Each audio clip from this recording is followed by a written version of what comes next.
Micrófono.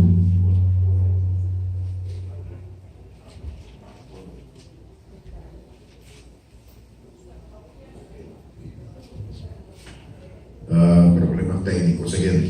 Ok, lleva como título Arresto en Jerusalén. Esa es un episodio que nos trae de la iglesia cristiana primitiva y que sucedió en la vida de Pablo. Vamos a analizar este punto en esta mañana. ¿Qué tú tienes para decir inicialmente?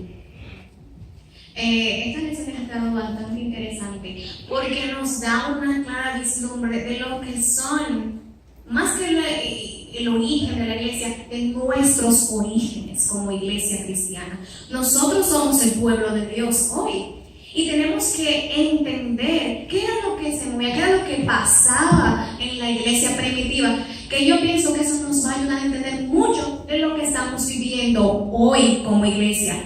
Y con referente a la misión que como iglesia también tenemos que cumplir. Sí, la iglesia primitiva estaba compuesta de gente.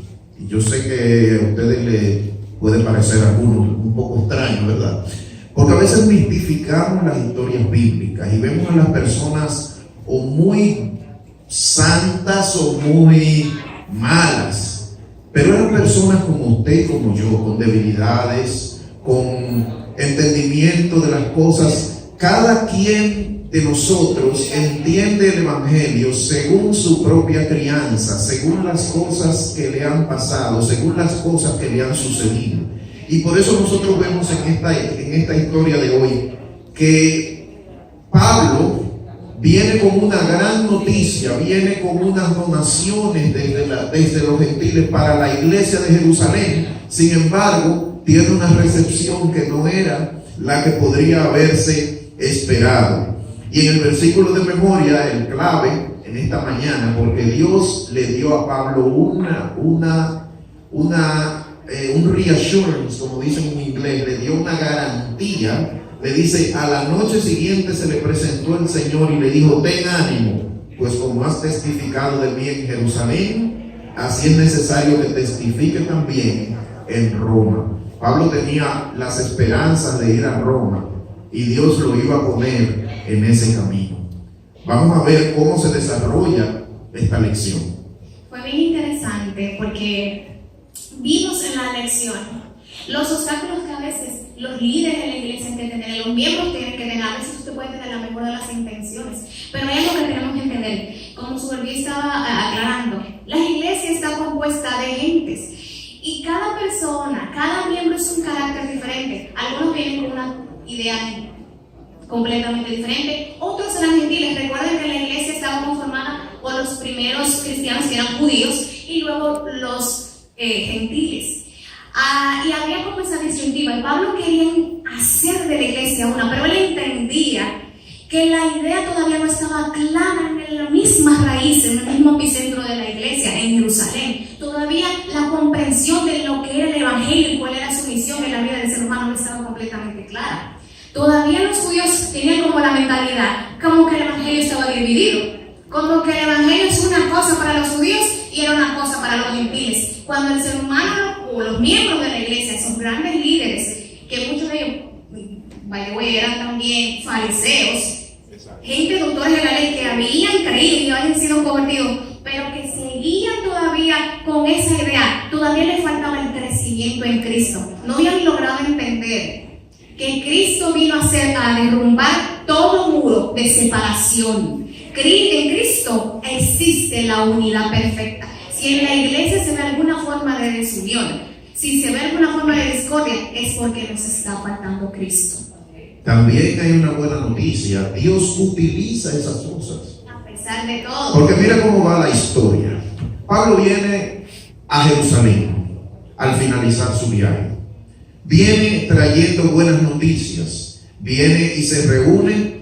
Inicialmente él se reúne, viene con unos hermanos que también vinieron de Grecia, y ellos se reúnen, que era donde Pablo se iba a hospedar. Pero entonces luego procede a reunirse con los dirigentes de la iglesia. Jacobo, como lo menciona, uno de los pilares de la iglesia, y comienza a darle todas las buenas nuevas de cómo Dios ha utilizado el evangelio para atraer muchas personas y cómo Dios está salvando a los gentiles. Dice inicialmente que los dirigentes de la iglesia, ¿qué hicieron? Le dieron gloria a Dios. Pero entonces comienzan las dificultades. ¿Por qué? Porque entre los mismos miembros de la iglesia, por un lado, y los judíos en general, tenían una idea muy diferente del templo. Y comienzan los detalles. Los dirigentes de la iglesia, temiendo una tormenta que al fin se presentó, ellos ¿qué consejo le dieron a Pablo? Vamos a ver, alguien que me conteste. ¿Qué consejo le dieron a Pablo, doctor? Ellos se sentían muy contentos y muy orgullosos de que muchos sacerdotes, muchos fariseos que eran muy celosos en la ley, hubieran aceptado el evangelio. Y entonces, para ellos complacer prácticamente a ese segmento de cristianos, ellos querían que Pablo tuviera una actitud que era políticamente correcta y era prácticamente dar muestra de que él no estaba contra esas ceremonias. No obstante, Pablo hizo un error. El error de Pablo no fue consultar con Dios primero en oración, porque aunque los dirigentes nos digan debemos tomar un camino, debemos orar a Dios, debemos ser como los bereanos, ¿verdad? Y entonces dar un feedback. No, creo que esto no es justo, bueno por esto y por esto. Pablo no hizo eso. Pablo procedió sin consultar con Dios en oración si era lo de seguir, porque él había reprendido a Pedro por haber hecho algo parecido, pero él tenía que consultar con Dios. Al no consultar con Dios, entonces vino todas esas cosas malas, y como quiera, Pablo no se acercó a Dios, pero Dios se acercó a Pablo y le dijo: no temas, ¿verdad? Porque es necesario que testifiques en Roma. Pablo iba a testificar en Roma, pero iba a ser en diferentes circunstancias que él hubiera consultado con Dios. Que él las hubiera querido. Correcto. Nótese que el versículo dice, y eso quizás mucha gente no le pone atención: como has testificado de mí en Jerusalén, así lo vas a hacer en Roma. En pocas palabras, ¿cómo fue que Pablo testificó en Jerusalén? En cadenas. Con muchos problemas. O sea, él no iba a ir a Roma como fue a Corinto. Él no iba a ir a Roma como fue a Berea. Él no iba a ir a Roma como fue a Tesalónica. Él iba a ir a Roma en unas circunstancias especiales, pero sin esas circunstancias especiales él no hubiera hecho en Roma lo que hizo, porque de otra manera él no se hubiera presentado directamente ante el emperador. Caridad. Él no aplicó lo que está en el mismo libro de Hechos, cuando le preguntaron a Pedro y le dijeron: ¿a quién es necesario? Es necesario aceptar a Dios, complacer a Dios antes que a vosotros. Y hay algo importante, que también hay que denotar la misma humanidad de Pablo. A veces, y eso yo sé que todos han pasado, y el que diga que no ha pasado por algo así está mintiendo. Y es el hecho que a veces la presión ejerce sobre incluso la forma de pensar de uno. Pablo fue presionado a hacer esto, a tomar ese voto nazareno para encajar dentro de la creencia judía. Para él mantener la paz, entonces él sacrificó algo que era, ya que lo había adelantado tanto en el ministerio de los gentiles, esto era como una forma de cómo dar un paso hacia atrás a lo que tanto había avanzado. Exacto. Sin embargo, a pesar de todo eso, y yo doy gloria a Dios por eso, a pesar de nuestra debilidad, a pesar de nuestra humanidad, Cristo mira el corazón. Dios veía quién era Pablo y cuál era su misión que él se había propuesto en el nombre del Señor cumplir. No solo en Jerusalén, sino el hambre que él tenía por predicar el evangelio entre los gentiles, porque él se tomó ese llamado, pero súper a pecho. Y yo creo que eso es algo que debemos tomarlo todo. Y algo que tenemos que entender es que todo aquel que quiera servir al Señor de corazón se levantarán contra él oposición. Eso es algo que tenemos que estar preparados. Jesús mismo lo dijo: todo el que quiera vivir piamente padecerá persecución, ya sea persecución interna, desde adentro, o externa, y Pablo la sufrió las dos. De ahí podemos sacar muchísimas lecciones. Tenemos muy poco tiempo, pero me gustaría decir algo, porque si nosotros traemos ese ejemplo a nuestra iglesia actual, por ejemplo, aquí en esta sociedad nos encontramos con muchos ismos, racismo, sexismo, etc. Hay muchos ismos que andan en la sociedad. Dentro de la iglesia yo voy a coger uno: el musiquismo. Y yo soy musiquista. porque yo soy partidario de la música tradicional cristiana, yo soy de la música antigua, de la música, pero ahora mismo a veces aparecen unas músicas que uno dice, yo me siento incómodo y eso no alaba a Dios, etcétera, etcétera. Y mostramos el mismo celo que mostraron los judíos. Y nótese que la intención de Pablo no era mala. Cuando Pablo hizo ese proceso de purificación, Pablo entró en tratar de demostrarles a los judíos que lo que ellos estaban rumorando, de que él estaba diciéndole a los gentiles diciéndole a los judíos que renegaran de la ley, que él estaba tratando de decirles a ellos con esas acciones, yo soy de la ley, yo soy obediente a la ley, yo soy tradicional judío, yo no he estado predicando. Claro, el sentido del evangelio era bien específico. Ya la circuncisión y los detalles, la ley nunca salvaba, porque no es que Pablo estaba predicando algo nuevo, solamente predicando algo que los judíos habían olvidado. Eso es lo que está pasando. Una forma de malinterpretación de lo que era el principio de la ley. Y eso provoca entonces los disturbios en el templo. Tenemos entonces que Pablo se ve arrastrado por gente que vienen diciendo que él agarró a Trófimo, el griego, y lo metió en el templo. Una cosa que era abominable totalmente, que los judíos tenían prohibido, so pena de muerte, que un gentil entrara en el templo. ¿Un rumor del mismo Satanás? Eso era, sí, básicamente el rumor de que él había introducido gentiles e incircuncisos al templo. Es un punto que tenemos que destacar en nuestra iglesia y en cualquier iglesia, porque fueron rumores lo que se le hizo a Pablo, se le acusó falsamente. Tenemos que tener cuidado en nuestra iglesia, yo hablo de donde yo estoy, cómo nosotros llevamos información indebida que nos dice fulano, que nos dice el otro, porque eso trae alejamiento, porque son rumores falsos y aun siendo verdaderos hay que tener mucho cuidado cómo se elabora, porque eso daña a la persona en todos los aspectos. Así que cuidado con los rumores en las iglesias. Si no sabemos algo firmemente, callémonos la boca y oremos. Amén. Sí, hay que tener mucho en cuenta.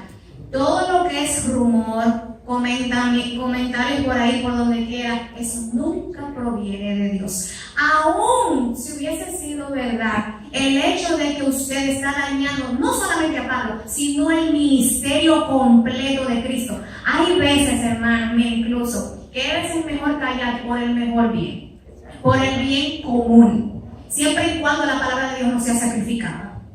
A veces es necesario pasar por alto algunas cosas. En este caso, era una calumnia, inspirada por el mismo espíritu de Satanás. Hay mucha gente que están entre la fila, aunque esto se rumoró aparentemente no entre los judíos cristianos, los miembros cristianos de la iglesia, aparentemente entre los judíos de la ciudad se rumoró esto. Y ustedes ven que casi matan a Pablo. Y si no interviene el tribuno Licia, pues de Pablo así ya ustedes saben. Pero el Señor tenía una misión especial, porque a pesar de esa aparente derrota que pudo haberle herido en el corazón a Pablo, ese rechazo tan abierto, el Señor estaba abriendo una puerta todavía más grande, en la que él iba a cumplir la misión que él tanto había soñado, aunque no como él esperaba, embajador en cadenas, como él mismo se denominó, pero cumplió una misión más allá de lo que él imaginaba, porque yo pienso que como predicador ambulante libre, como él estaba, ¿verdad? Yo no creo que él jamás hubiese llegado a los niveles que él llegó de la cúspide política imperial en Roma y llegar a predicarle a Nerón en su cara. Increíble, y a todo eso, no solo a Nerón,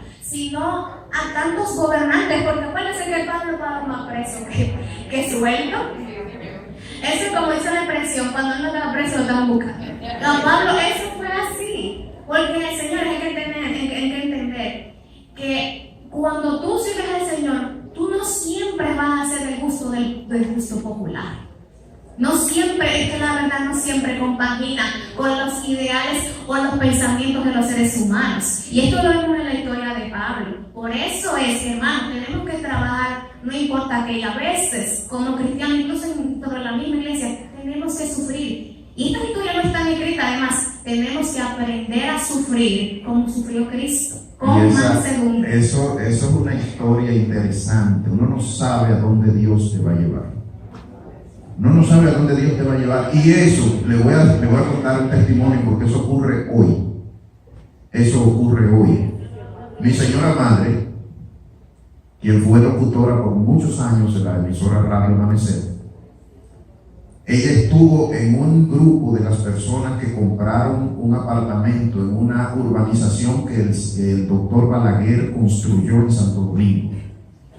Y en Santo Domingo iban a inaugurar eso, y cuando ellos supieron que ella era locutora, le dieron el papel para que ella diera un discurso de lo que ella tenía que decir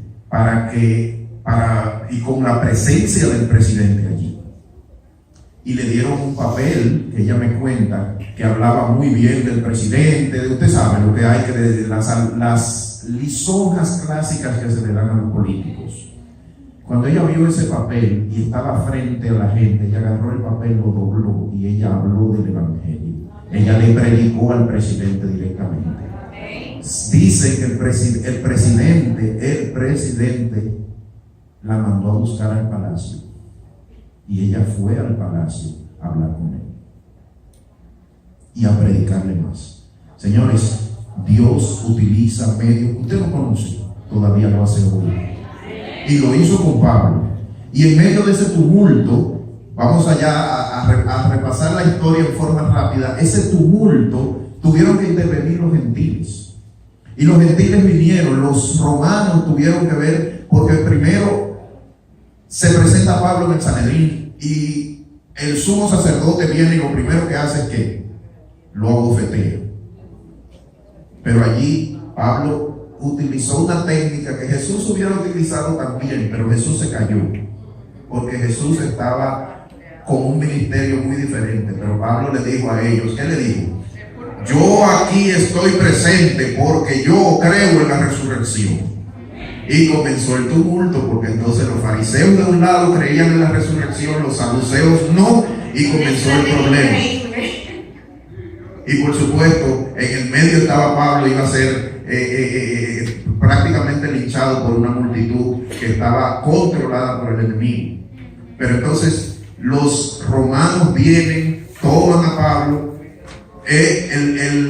el director allí, el cónsul, lo interroga. ¿De dónde? Que tú no eres ese egipcio que comenzó un tumulto y que... No, yo soy romano. Vamos a hacerlo serio. Yo soy romano, le dice Pablo. Entonces las cosas se calman, porque entonces el trato a los romanos es diferente. Entonces el Licias lo que hace es, ok, vamos a hacerte una audición, vamos a ver, a traer a tus acusadores, y comienza el problema entre ellos. Él se da cuenta que es un problema judío, de las leyes judías. Religioso. Yo sé que la hermana Ana quería decir algo. Hermana Gisela, Perdón, Ana, sí. Recordando lo que estaba diciendo Wendy, que estaba diciendo que Pablo sabía desde un principio a qué se iba a enfrentar, pero aún así, como siervo de Dios y sabiendo que Dios no lo iba a desamparar, él fue. Así mismo. Y Yo se- pienso que iba más allá incluso de lo que él Amén. pensaba. Amén. Increíble que como el Señor se manifiesta, que a pesar de una aparente derrota, un golpe duro del Evangelio, ahí fue que el Señor se glorificó. Amén. Ok, Hermana veo otra mano ya. Gisela y otra mano ya. Sí, Dios lo que quiere es la unidad de la iglesia. Amén. Comprendamos eso, señores. Tenemos que entenderlo. Miren, dice aquí que cuando el cristiano contiene, Satanás acude para ejercer su dominio. O sea, dejemos todas estas cosas aparte. Estamos en un tiempo ahora peligroso en el que tú y yo estamos viviendo. Y debemos de buscar de Dios y coger los consejos que Dios nos ha dado siempre. amén. Dice así, recuerden que los que se deleitan en formular palabras y calumnias y mentiras contra los siervos de Dios, Dios mismo lo está mirando. O sea, ¿cómo nos vamos nosotros a dividir si Dios no quiere divisiones en su vida? Tenemos que ponernos de acuerdo, mis hermanos. y dejar toda esta contienda a un lado. ¿Verdad? Porque Cristo viene pronto. Y Dios no va a permitir que ninguno de nosotros viene a dar un pastor nuevo. Recibámoslo con las manos abiertas, sea el que sea. No importa, las divisiones tienen que acabarse en la iglesia, porque Dios nunca ha aceptado divisiones en su vida. Hay algo importante referente a esto, y gracias hermana por tocar nuevamente este punto, rapidito, porque no nos queda el tiempo, y es que como referente a la unidad, señores, el hecho de que haya discordia y todo eso es porque es cuando el Espíritu de Dios no está presente. Cuando nosotros le damos cabida al enemigo, ya sea por los pensamientos, que luego lo traducimos en palabras, que siembran la división, tenemos que tener un cuidado pero enorme, porque nos estamos dejando inspirar por otra fuente, por otro espíritu. No permitamos, no abramos la puerta al enemigo de manera que me pueda usar a mí para causar división en sus filas. El Señor tiene una misión muy especial que quiere que su iglesia cumpla. Y ustedes recuerdan qué fue lo que pasó en Pentecostés, cómo el Señor se manifestó y cuál es el requisito número 1 que estaba ahí, además de la oración y buscando al Señor, ¿qué era? La unidad. Cuando el pueblo se unió, ¿qué fue lo que pasó? Se derramó el Espíritu. Eso fue la primera lluvia o la lluvia temprana del Espíritu Santo. Hoy día estamos esperando la lluvia tardía. ¿Cuándo va a pasar? ¿Qué es lo que se requiere de nosotros hoy? ¿No es acaso lo mismo que se requirió en el pasado? Entonces, si las historias están escritas en la palabra de Dios y nunca están de más, sino para que el pueblo se eduque.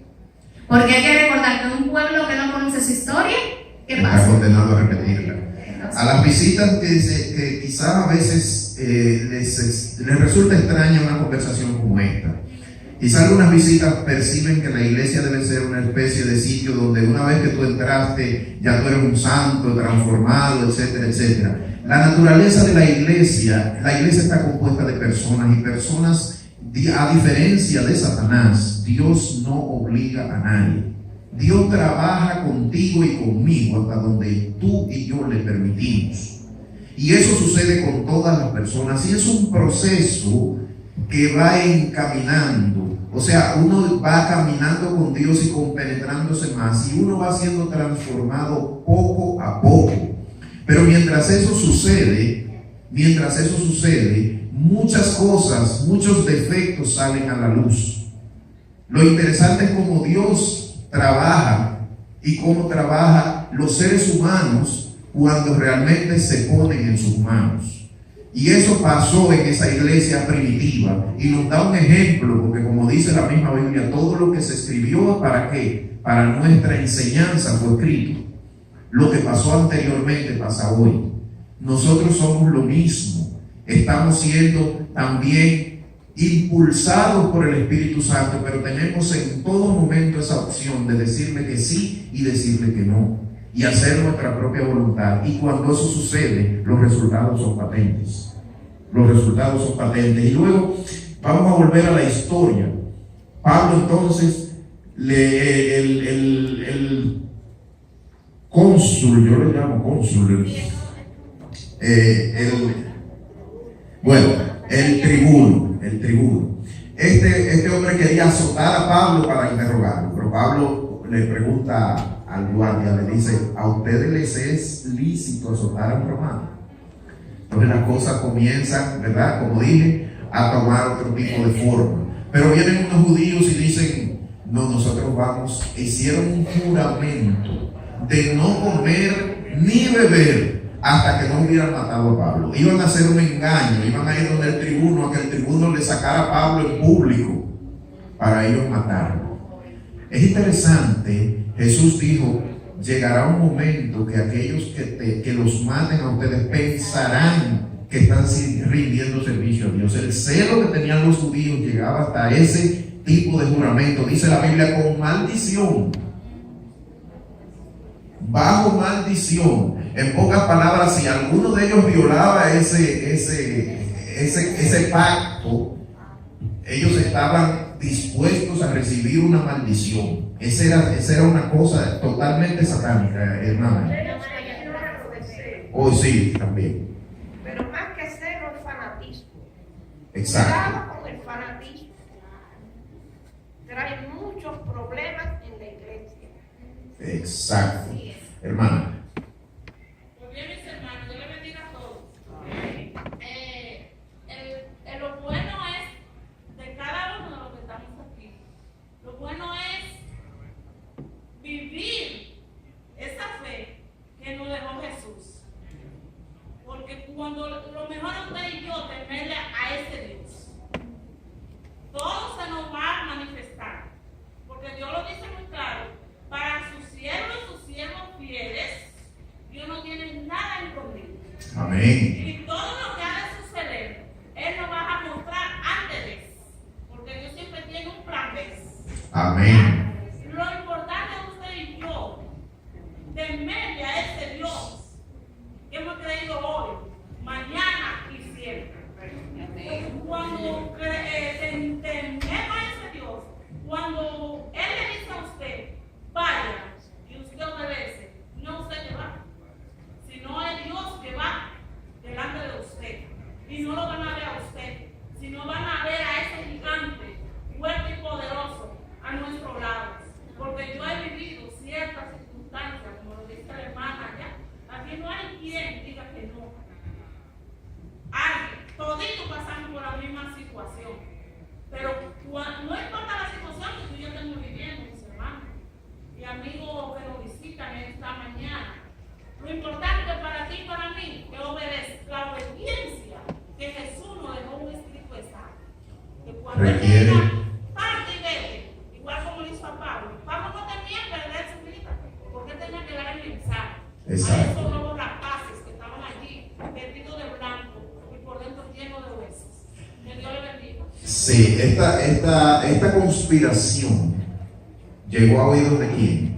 De un sobrino de Pablo. Como el Señor trabaja. Sí. Y el sobrino de Pablo fue y le dio noticias a Pablo. A resulta de esto, el tribuno decidió sacar a Pablo y mandarlo para donde? Para el gobernador. Y Lisias entonces busca un destacamento de romanos para que protejan a Pablo y lo lleven directamente ante el gobernador Félix y le manda una carta. Este hombre ha estado en disputas con los judíos por asuntos de su propia ley, pero ellos están pasándose de la raya y lo quieren matar, pero el hombre es romano. Así que te lo mando ahí, pásala bien. Así mismo dice. Sí, como te encanta este regalito, este problema yo no puedo comer, resuélvelo tú. Es interesante este asunto. La bendición que Dios tenía para su iglesia a través de Pablo es una bendición. La nota ya finalizando la lección, la nota que nos da, que dice que hay veces que la iglesia se priva de la bendición porque nosotros no reconocemos al siervo que Dios nos ha mandado. Eso sucedió una y otra vez a través de la Biblia, mi cabrón. Por ejemplo, Moisés. Cuando Moisés estaba vivo, ¿qué hacía Israel? Murmura. Tú nos sacaste de Egipto, devuélvenos para allá, que queremos cebolla, que queremos carne, que queremos agua, que queremos esto, que queremos aquello. Y hubieron tumultos y hubieron revoluciones directas en contra de Elías. Pero después que Moisés murió, Israel lo reverencia de una manera, ¿verdad? Lamentablemente esa historia se repite una, otra y otra vez. Pero no hay la necesidad de que se tenga que estar repitiendo ante nosotros hoy. ¿Conocemos la historia, sí o no? El Señor ha dejado en su palabra claramente para que no repitamos esa historia. Y si por alguna razón nos vemos tentados, el Señor entonces nos manda una lección para recordarnos. Y el Señor es como tan sabe. Nosotros que estamos en transición de pastores ahora. Y ahora nos viene este mensaje que nos dice que tenemos que colaborar con los ministros del Señor y recibirlos y trabajar con ellos por el Señor. Entonces el Señor en su sabiduría como que encaja todas las cosas, porque Él conoce la necesidad de su iglesia en cada tiempo. El Señor, por eso el Señor se glorifica. Aún en las cosas más simples, como en las cadenas de Pablo, que fue el medio que Dios usó para que él pudiese predicar. Sin cadenas no se hubiese dado. La cadena fue como ese, yo diría, ese taxi que lo llevó de lugar en lugar para él lograr cumplir la misión que tenía que lograr en cada parte. Hermana Tati. Yo diría que Pablo fue a confundir lo mismo que le practicó en su tiempo. Así mismo. Acuérdate que era perseguidor. Y él llegó a estar ahí, número uno, en el caso de Esteban. Entonces estaba viendo eso mismo. Entonces los 40 que estaban ayunando, haciendo todo eso para que a ese se la misiara, pues se le matara. Yo digo, ¿dónde existe el mandamiento no matarás? Así mismo. Exacto. Y sabe que algo interesantísimo, gracias porque usted dijo eso, que se me estaba pasando, que me impresionó mucho cuando estaba viendo la lección. Y dije, esto lo tengo yo que decir, porque si no, no vuelvo. Y es lo interesante, es que increíblemente, ese grupo de líderes religiosos que lo estaban enjuiciando él anteriormente había formado parte de ese comité. Él sabía de lo que esa gente eran capaces, del nivel de escrúpulos que esa gente tenía. Él sabía exactamente cuál iba a ser su fin. Por eso precisamente, estratégicamente, él hizo ese comentario de yo soy fariseo, hijo de fariseo, acerca de la esperanza de la resurrección se me juzga, sabiendo muy bien que él, como él formó parte de eso, sabía que un juicio justo nunca iba a pasar. A él se le iba a asesinar y ni un juicio real se le iba a hacer, exactamente como se hizo con Cristo. Y el Señor, yo diría que el Señor le dio a la luz la sabiduría y a través de ese motín logró salvar la vida. Señores, es increíble, entre esos mismos líderes, incluso el mismo sumo sacerdote que lo mandó a golpear simplemente porque mencionó que servía al Señor y que estaba obedeciendo la voz del Señor. Y aún en el mismo impulso, miren, el Señor cuando usa a alguien, cuando tiene control de alguien, hasta su palabra la cumple. Lo que la persona dice, el Señor hasta se empeña en lo que esa persona dice. Recuerdan que lo que Pablo le dijo al sumo sacerdote cuando le golpeó, y fielmente eso se cumplió, porque años más tarde ese sumo sacerdote murió asesinado por judíos en la primera revuelta judía. Se cumplió, miren señores, meterse con un siervo de Dios es meterse con Dios, contra Dios mismo. Tenemos que tener mucho cuidado cuando nosotros nos vamos a dirigir hacia alguien que está sirviendo al Señor. Primero hay que orar y luego entonces vamos a después hablar. Y voy a terminar entonces con la nota ya del viernes que nos dice: si los dirigentes de la iglesia hubiesen abandonado plenamente sus sentimientos de amargura contra el apóstol y lo hubieran aceptado como a uno especialmente llamado por Dios para dar el evangelio a los gentiles, el Señor habría permitido que lo tuvieran más tiempo. Dios no había dispuesto que las labores de Pablo terminarían tan pronto, pero no hizo un milagro para contrarrestar el curso de las circunstancias creadas por el proceder de los dirigentes de la iglesia en Jerusalén. El mismo Espíritu conduce aún a los mismos resultados. El dejar de apreciar y aprovechar las provisiones de la gracia divina ha privado a la iglesia de muchas bendiciones. ¿Cuán a menudo el Señor habría prolongado la obra de algún fiel ministro si sus labores hubieran sido apreciadas? Pero si la iglesia permite que el enemigo de las almas pervierta el entendimiento, de modo que